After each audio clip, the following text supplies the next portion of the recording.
Good morning, my people. Got another quick word for y'all, man. I appreciate y'all tuning in and listening, the ones that do, and the ones that share it, and the ones that understand and want to accept it. No matter what the messenger look like, I appreciate you for listening to the message. Today I want to talk about this thing called love. And there's a lot of, and this is just my opinion. This is just me being transparent. This just is me venting the way I feel. You don't have to agree with me. You don't have to listen to me. You don't have to do any one of those things. But when it comes to the word love, people think love is this thing that you feel. People think love is this thing that's in your heart or in your gut, or this certain type of action that you see a person give you for you to say, okay, this is love. But just an eye opener. Love is not a feeling. Love is not emotional. Love is a decision. I'm going to say it again. Love is not a feeling. Love is not emotions. Love is not what somebody does for you. It's not love. Love is a decision. You have to decide to love someone. Because if you base love off of a feeling, if you base love off of a benefit, if you base love off of something that you're not deciding to do, then when that person cannot give you that, what's going to keep you loving them? Love is forever. Love is this type of thing that you have to want to do. You have to want to love somebody. You have to want to be with somebody. You have to want your marriage to work. You have to want your relationship to work. You have to want your relationship with God to work. It's a decision that you have to make. It's not what you feel, because some days we feel like we don't love our parents. We don't love our spouse. Some days we don't love our life. You see what I'm saying? So you cannot eliminate the love because of how you feel. You have to decide that love is my decision that I made to give to someone, because love is a tough thing, you know what I'm saying? Love is the ability to love forever, you know what I'm saying? And they had this thing, everybody probably done seen the Titanic. Well, when the ship was going down, and they say all the women and children, but also the people of the rich will go first on the boat to survive.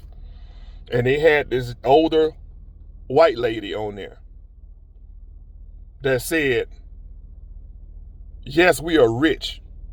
There's no more boats. It was her opportunity to get on the boat as a woman to survive, but she had to leave her husband behind. That was the scenario.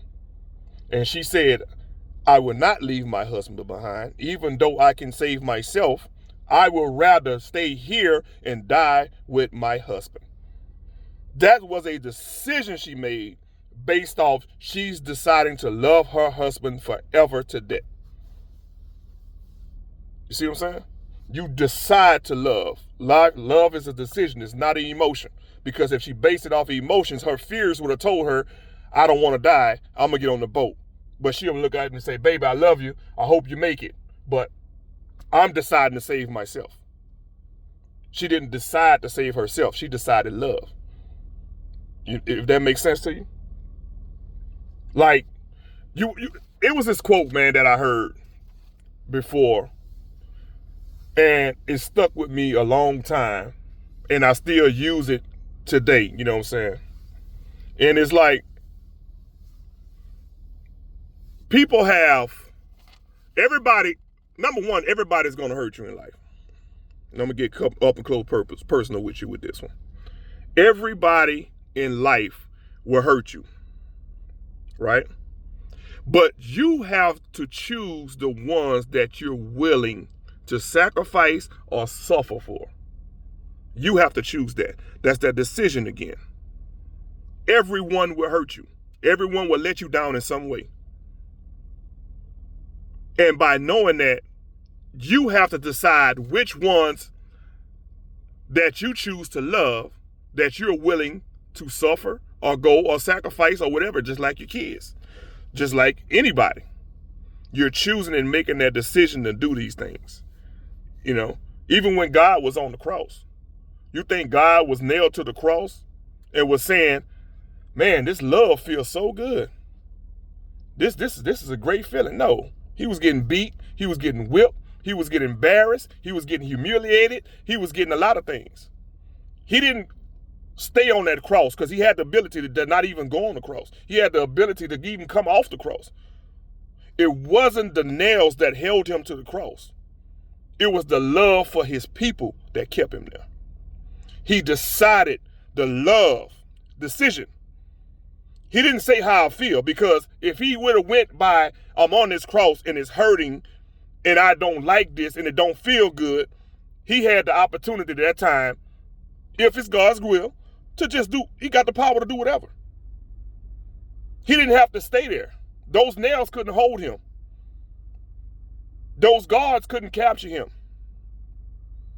He wouldn't allow himself to be judged and die on the cross for you and your salvation if he went by the feeling or the emotion of love. Because at that point, when he's getting beat and drugged and carrying his cross and can't go no more, if it was based off of emotions, it wouldn't have been no love. The love kept him on the cross, not the nails.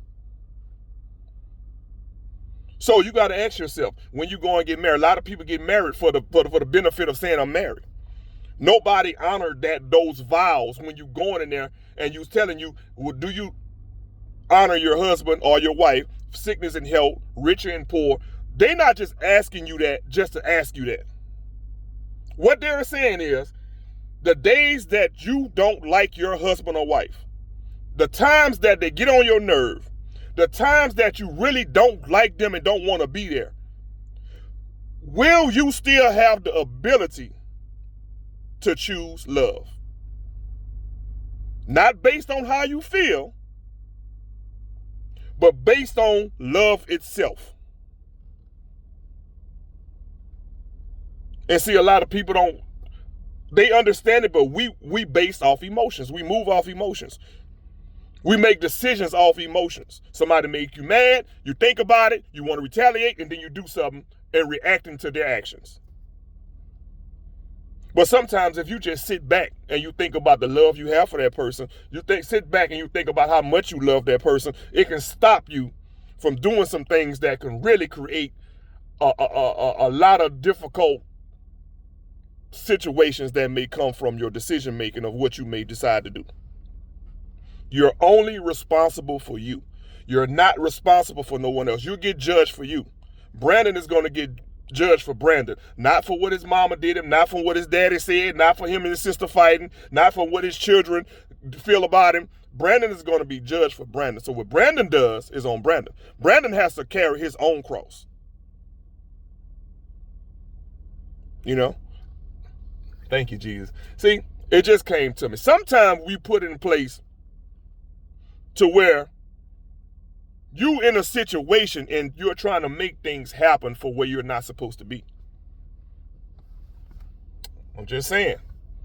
You're trying to do godly things in an ungodly situation.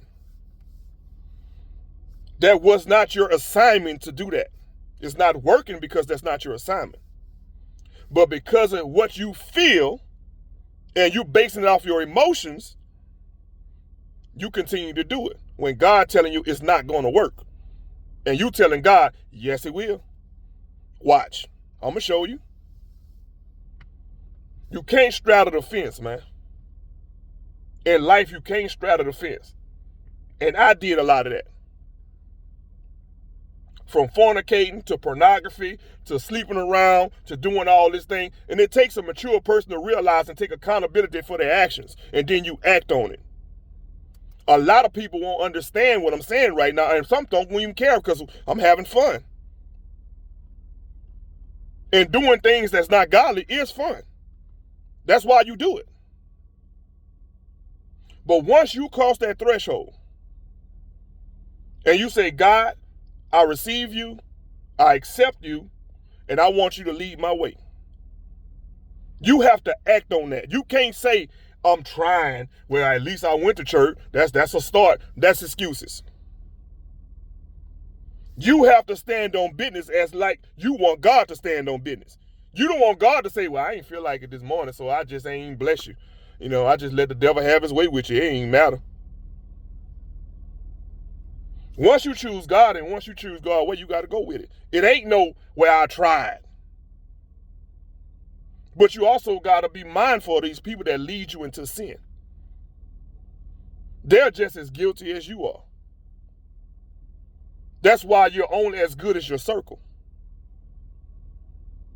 Your circle should have the ability to tell you when you're wrong and when you're doing wrong and to correct you and keep you on the right path. But demons going to find other demons.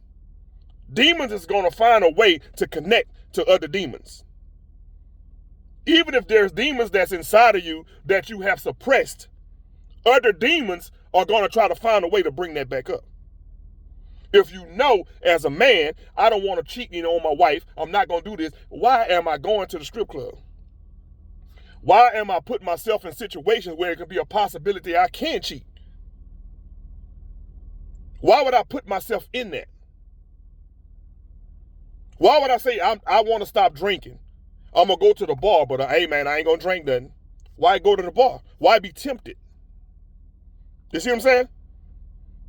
It's about decision making. It's about making the right decisions to put yourself in place to where you don't fall through. If that makes sense to you. I'm not preaching to you. I'm just going through it. Whatever I feel, I'm going through with it on Facebook or whatever. You can unsubscribe, you can not listen, you can click off, you can do whatever you want to do, but somebody gonna get it. And it's for somebody to hear.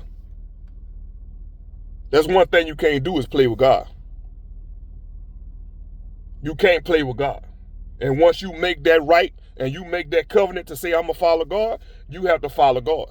You can't say what I'm trying to do. You have to do it.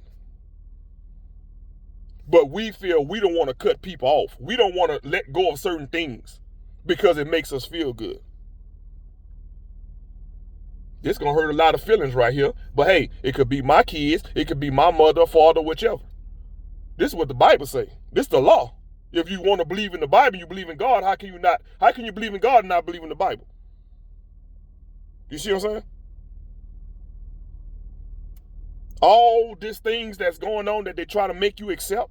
As a mother or father, if your child come to you and say that I am a girl, which you know you created a female, and that female say, I want to be with another female, or that man that you created say, I want to be with another man, by the law of God, you supposed to cut them off. It's easier for a man to enter heaven with one leg and one foot